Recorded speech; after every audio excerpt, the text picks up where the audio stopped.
Bismillahirrahmanirrahim. Merdeka! Kisah pahlawan Bung Tomo terhadap penjajah selalu dikenang dalam sejarah Indonesia. Selain berhasil menyampaikan berita lewat media, ia juga terjun langsung mengajak rakyat Surabaya untuk mengusir penjajah.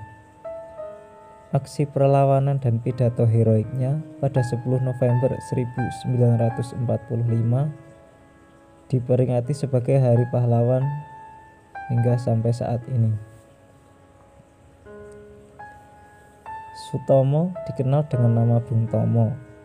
Lahir di Surabaya 3 Oktober 1920.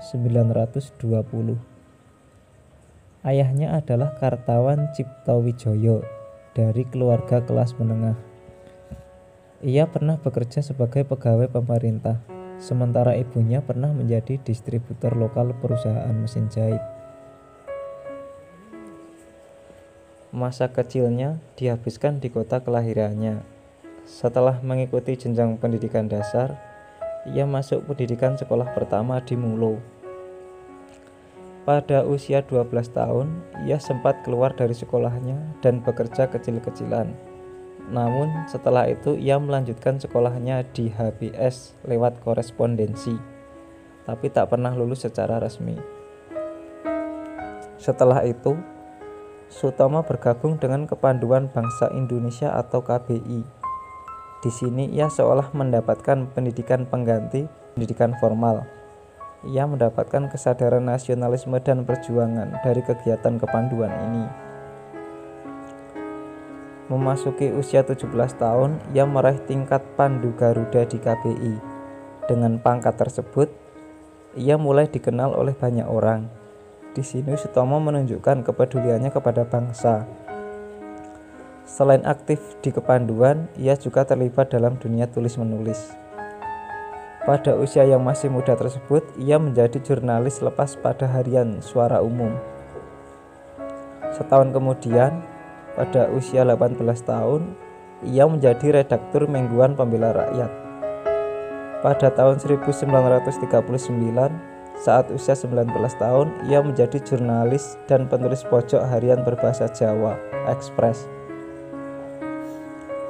Selanjutnya, 3 tahun kemudian ia bekerja di kantor Berita Antara, bagian bahasa Indonesia untuk wilayah Jawa Timur. Pada usia 25 tahun, ia menjadi kepala kantor Berita Antara di Surabaya.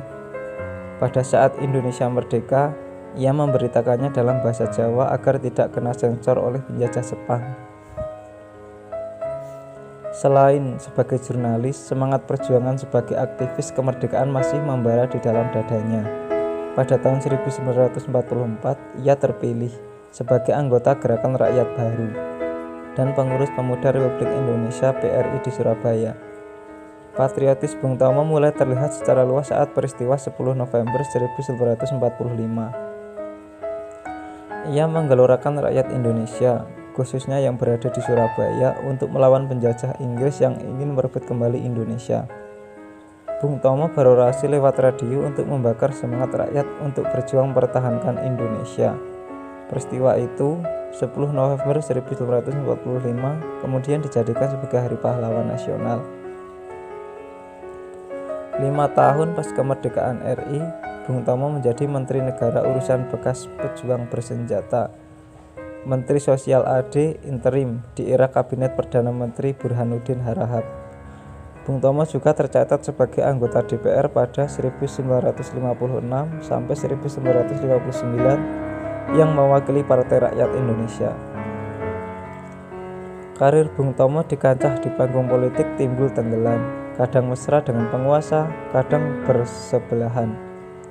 Pada awal Orde Baru 1978, ia ditahan oleh pemerintah karena kritiknya. Setahun kemudian, ia dibebaskan. Setelah bebas, cita-cita politiknya masih menggebu, tapi Sutomo tampaknya tidak lagi berminat untuk bersikap vokal. Ia tak mau mengangkat-angkat perannya saat kemerdekaan. Ia lupakan dan berkonsentrasi untuk keluarga dan anak-anaknya. Ia berusaha keras agar kelima anaknya berhasil dalam pendidikannya. Pada 7 Oktober 1981, ia meninggal dunia di Padang Arafah ketika sedang menunaikan ibadah haji di Arab. Jenazah Bung Tomo dibawa kembali ke tanah air dan dimakamkan di tempat umum pemakaman Ngagel di Surabaya.